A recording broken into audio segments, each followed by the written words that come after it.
I'm Scott Perkins, one of the Bearded Butchers. On today's video, we're going to be doing a dry age versus wet age comparison, and at the end of the video, we're going to cook the steaks from it and we're going to try them. Now, I want to speak a little bit about the environment that we're in, because we do not recommend trying this dry aging process in your refrigerator at home. We're in a very tightly controlled environment.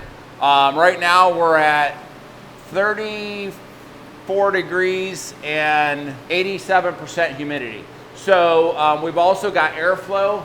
Above our dry aging rack, we've got a fan, as well as our low flow evaporators that keep this environment very tightly controlled. So if you're gonna do this at home, there's some products out there. We've never experimented with them, but we're in our environment. We've got a beef carcass here, and we're gonna take a rib section, and we're gonna take one of them, and we're gonna break it out, and we're gonna put it on our dry aging shelf. And the other one, we're gonna put into a vacuum seal bag, and we're gonna find out what the difference is. So let's get it out on the floor. Seth's gonna break these down, and we'll talk a little bit more about what aging is, why it's important, and why it's even used today. Let's get started. All right, so all meats are aged. Now, what I mean by that is when you slaughter something, you have to, and probably somebody just figured this out when they bit into a beef long ago and thought, oh my gosh, this thing is tough. So rigor mortis, it has to escape the carcass. So when you slaughter something, it's got to go into a refrigerated environment for, and frankly, like whenever this was being done hundreds of years ago, they just did it during the time of year where the temperature was right. So into a refrigerated, cooled environment, and then after typically 12 to 24 hours, that rigor mortis has escaped, and you can at that point further process the meat. For quite a long time, the process was we moved around essentially swinging or hanging carcasses just like we see here. What people realized is as time went on, the flavor enhanced.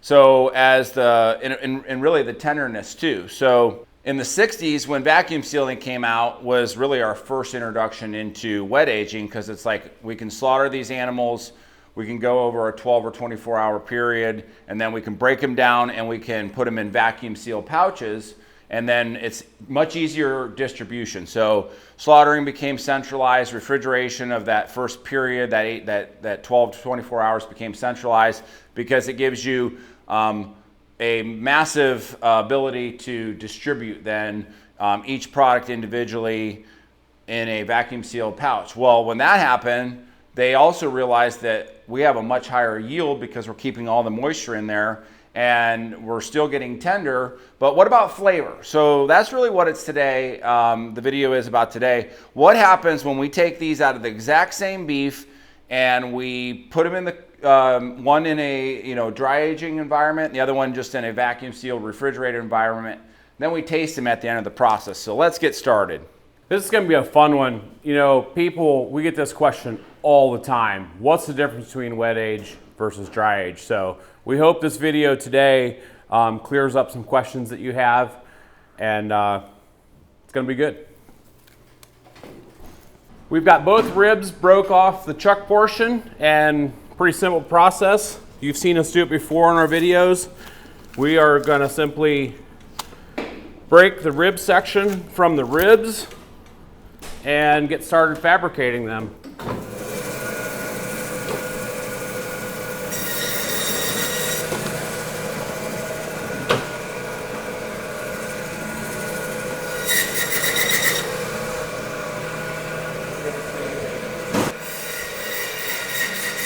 So the rib portion that's going to be rib eye is going to get completely boneless, and the one that's going to be dry aged, we're going to leave the bone and the fat on to further encapsulate it.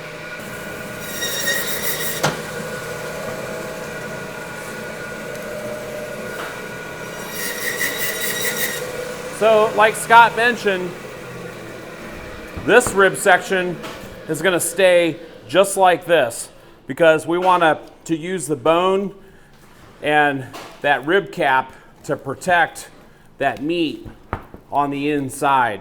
So after this has been dry aged, we will remove the bone, we'll remove the excess fat. The only thing we're going to be left with is what you see right there in the center. So we're going to put this on our shelf just like you see it. This would be a good time to point out that beef certainly ages the best. Lamb, pork, things like that, especially pork, the fat can turn rancid. So aging, whether it's wet aging or dry aging, shares one common thing, and that is it makes the meat more tender. What we start to get a departure from then is with moisture content evaporating out of the dry aged meat, it becomes a little bit more robust in flavor. It's going to concentrate those flavors. Now, the natural enzymes that are present in the meat are going to work in both environments. And we can't do this with a lean carcass. Simply the evaporation loss, because there's no fat to protect it, would be so dramatic that our meat would just shrivel up and mold and things like that. And it's also really important that the environment that you're in, and that's why we don't recommend doing this in your refrigerator, things like that, because what's going to happen to that dry aging piece of meat, it's going to absorb all the flavors that are present in its environment.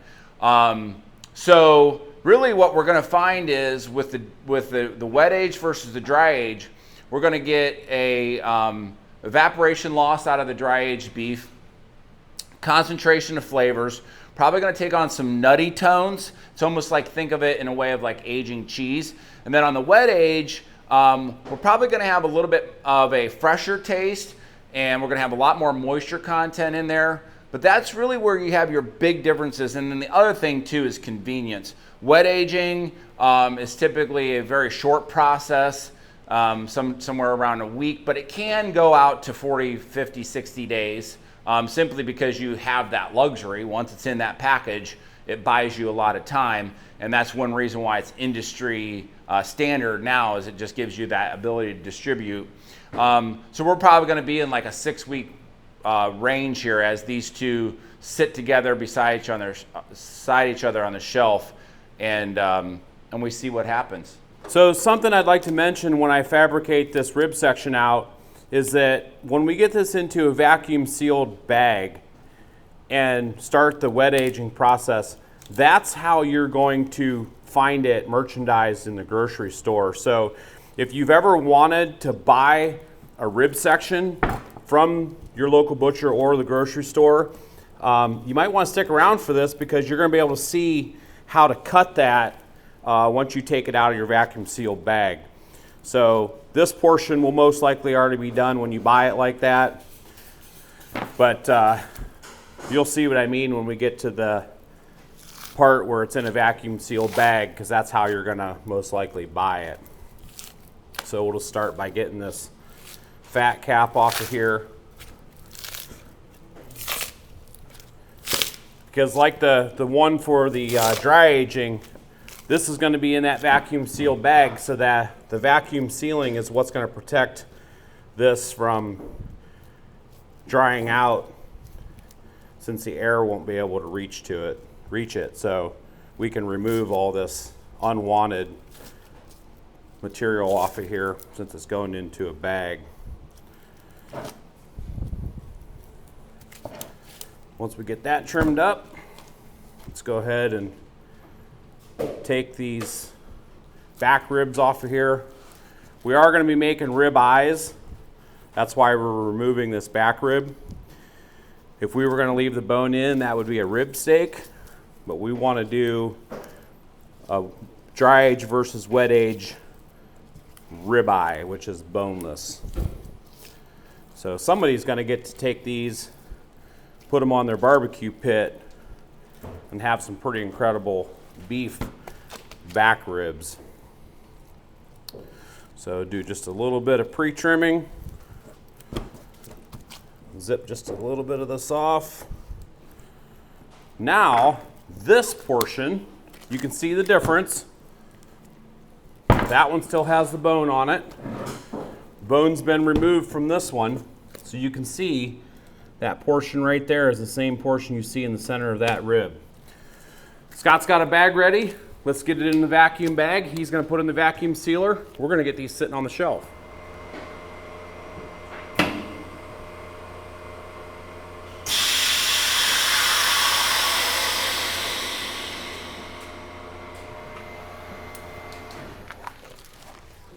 There we have it. You got yours? Got the boneless and vacuum sealed portion that we're gonna wet age. I got mine. That bone-in portion, that rib, has everything on there. Let's go get them on the shelf, get them side by side. And then we got a long period to wait. Then we wait. But the good news is after that, we get to try them side by side. Same beef, just a different aging process for the two sections.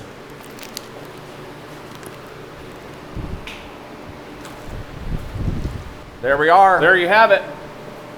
Now we wait. Bearded Butcher Blend Hot was described as slow and smooth. It's going to have a nice whole mouth heat with that habanero pepper. It's going to warm you up, then it's going to let you go. Certainly one of my favorites to put on soups, add it to a sauce. Salsa, you dip some chips into it. Burgers are one of my favorite. For a nice whole mouth heat that's just right and doesn't overpower the food, you want Bearded Butcher Blend Hot. The time's finally come. 6 weeks have passed. We'll get our wet age versus dry age. Let's go get them off the shelf.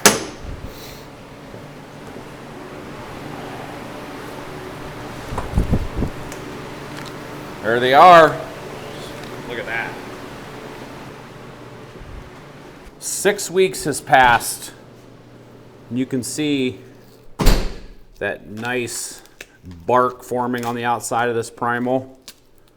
Now, as mentioned earlier, we leave the bone, we leave the cap and the fat and everything on this, and that protects that eye in the center. So it's kind of like a piece of cheese. We're going to remove this portion, and then what we'll be left with is just what you see here, right there in the center. So I'll do the easy one. How's that sound? Sounds good. I'm gonna get this primal on the saw. We're gonna break some of the bones off of it, and then we're gonna remove the back ribs, remove the fat cap, see what we've got.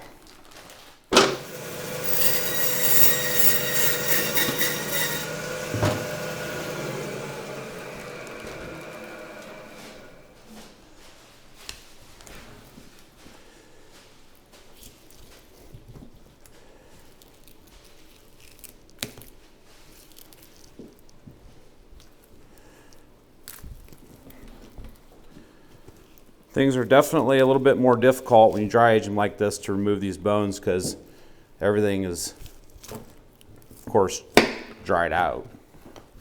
But the end result is worth it. It's worth the wait, and you do get a little bit of loss, yield loss, because this is going to shrink over time. Moisture is going to evaporate out of it. Fans we had are going to dry it out. So if you see a dry age cut in a store or a restaurant, you order it off the menu, and it's more expensive, that's the reason why, because there is yield loss during this process. There may be some discoloration in the meat, just a little bit, maybe around the edges where some of that air was able to get to that meat, but certainly not harmful if there's just a little bit of discoloration. And if you were to throw some ribs on the barbecue, these would be the ones to do it, because dry aged beef back ribs would be the bomb.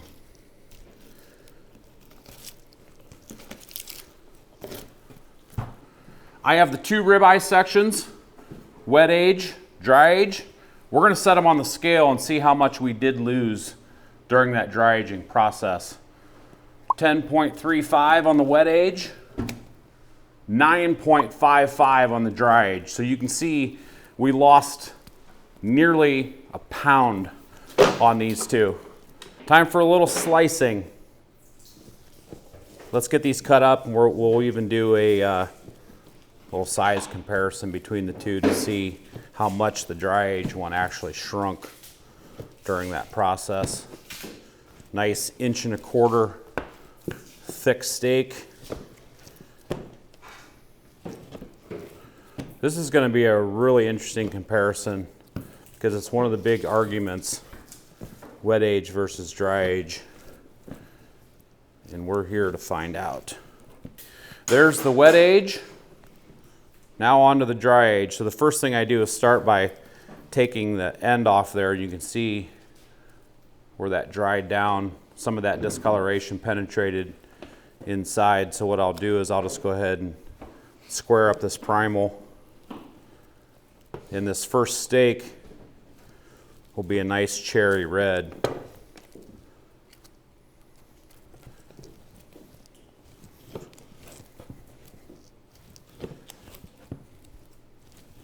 Definitely has a different firmness to it versus the wet age.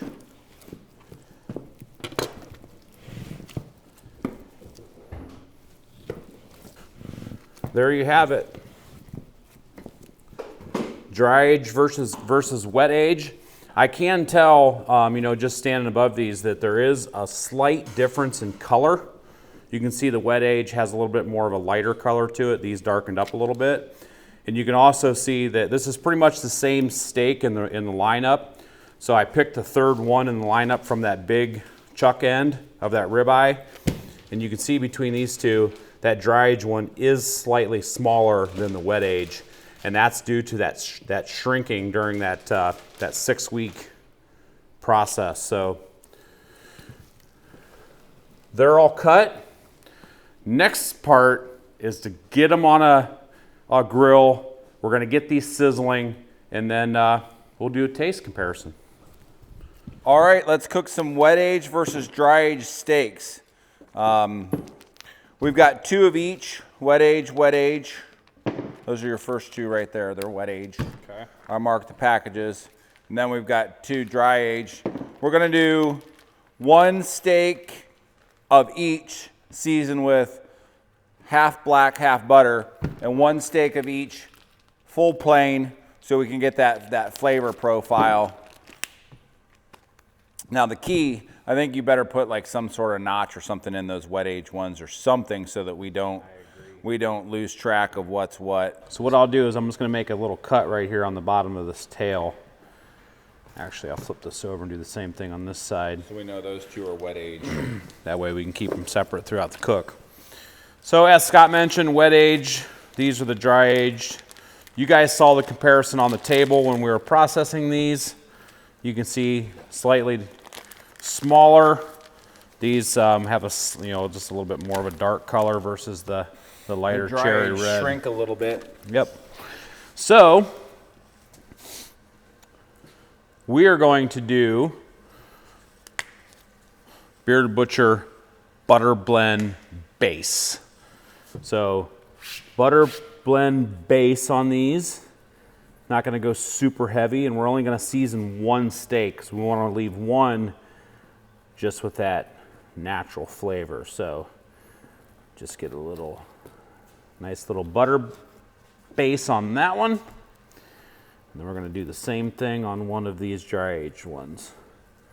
Remembering through this cook that we did in fact mark the wet age steaks with a little cut there in the tail so we can keep the 2 separate. So nothing too crazy, nothing too excessive. Remembering that we are going to use 2 seasonings. Next with the black, it's really hard to beat the black on any types of red meats, steaks, chicken, that sort of thing. Molasses, coffee, just gives it a really nice crust. Turns that outside almost black. So butter blend base with a black top coating. I have a feeling that it's going to be Seth, is this the incredible. first time that we've done 2 rubs on the same It cut is. of meat? I know we've done like original seasoning and barbecue a lot. It is, in fact, and I know that these 2 right here are gonna go hand in hand. Let's get them on the grill. Let's go. Going charcoal on the green egg today. We got a nice hot cast iron pan here. Wet age season, wet age plain, dry age season, dry age plain. Oh yeah, listen to that sizzle. Sounds like we're ready for a flip. Oh my goodness.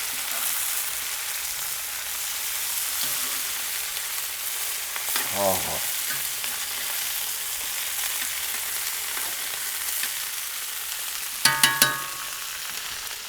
Yeah, buddy. All right. Me to do the honors with a tray? I can help do something. Could you get down on one knee, please, and hold it up about I head know I'm level? gonna help eat them, but There's a plain. There's our, so that's our dry age, that's our wet age. Sorry, Spencer. That's wet age. So I'm gonna slide these over so we can keep them straight. you can go a little bit this way. Get this guy up here. Oh my lands. Ooh, look at that. Let's get out here and a little, where's the light? Look at that. Let's taste them. It's time for the taste test. I did the cutting, Scott did the cooking. We're both gonna do the tasting. We marked these. These are the 2 wet aged. This one's a seasoned one. This one is not. So we're gonna go ahead and start with the unseasoned one. Just gonna go ahead and get a little bit of this cap, the spinalis off of here, because who wouldn't want a little chunk of that? Dig in, bro. Wet aged, plain, medium rare ribeye steak, wet aged for 6 weeks from the date of slaughter. No salt, no pepper, Just plain beef. plain steak.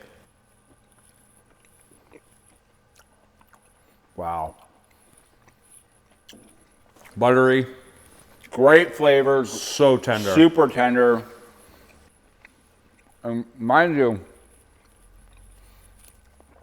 we're just eating just plain beef, no spice on it whatsoever. Great smooth beefy flavor, not intense, just nice and mellow. Yeah. Just good. Almost described it as like a soft velvety Good flavor. grain-fed beef. Very and tender. Just super good flavor. So now we move to the dry age. With this, I expect to pick up some caramel or nutty notes. We're gonna find out here. I can definitely smell them.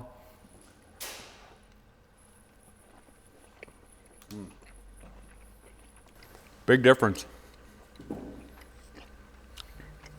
Getting that nutty, maybe I would describe that first one, as just beef, mellow, tender. This one comes in with like some nutty caramel notes that accentuate the beef, so they bring it up a level. It adds like another 2 levels, dimensions of flavor. unreal. Phenomenal, fantastic. Tenderness is, about the same in a way that there's actually a little bit of a softer texture to the wet aged.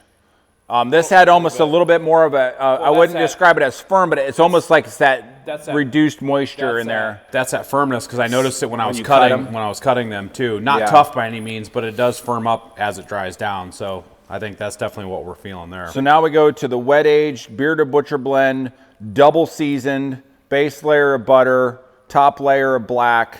I'm fully anticipating to be blown away. Now, did you notice what I just did there?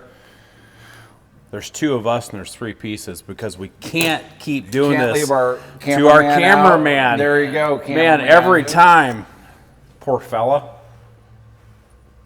Butter blend base, topped with black, wet aged.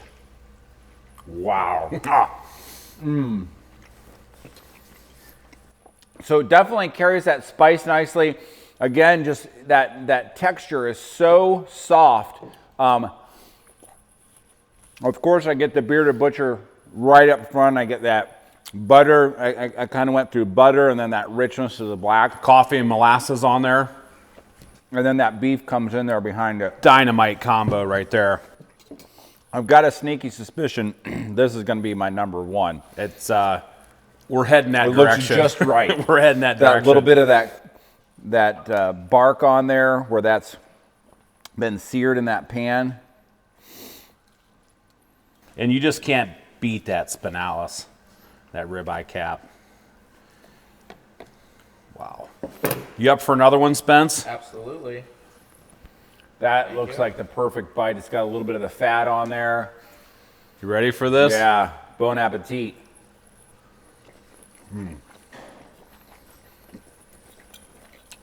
Perfection. Killer. Those flavor notes are just on par. What a rough way to spend a Friday. I know. Man. It's too bad. Sampling steak. We get to make Hey, ribeye steak. We did process this morning, and we've been at work for about 6 hours now. That's right. So that dry aged one, you had those nutty caramel notes. That bearded butcher blend seasoning layered in there, the butter and the black, and then it just had that nice texture and flavor. I did note a pretty remarkable difference in the dry age versus wet age. So I think it depends on whether you get that flavor with the dry age, but you get that little bit of the the softness with the wet age that I noticed. Yep. So there is a difference there. Yeah, It's a whatever trade-off almost. it is, and whatever your palate is, whatever you're looking for, I'd say go for that. But by all means, these were all phenomenal. Even the ones that weren't seasoned at all, you'd be thrilled with any of these in a restaurant. I mean, you throw a little bit of salt on those two and bomb. But So it is to say wet aging has its place. Dry aging has its place as well. It's a preference thing. I think they're pretty well neck and neck. For me personally, given the choice, I'm going to choose the dry aged. I think it's just a tiny bit above. It's a little bit more rare, harder to come by. I do think it makes a tiny bit of difference, but both have their place. Both are remarkable. Same cow, same process. Just wet aged versus dry aged. We found out today what the differences were. We added some bearded butcher blend seasoning, took it up a notch. My money's on that dry aged. We may be a little biased, but we've been processing cattle now for nearly 30 years in our shop, and everything gets dry aged. So we're always going to be an advocate for dry aging. We feel that it, produces the ultimate superior product. So you probably knew we were going to gravitate towards that anyway. It's just hard to beat. We're being honest here. But like Scott said, the wet aged, it's phenomenal too, but our money's on the dry aged.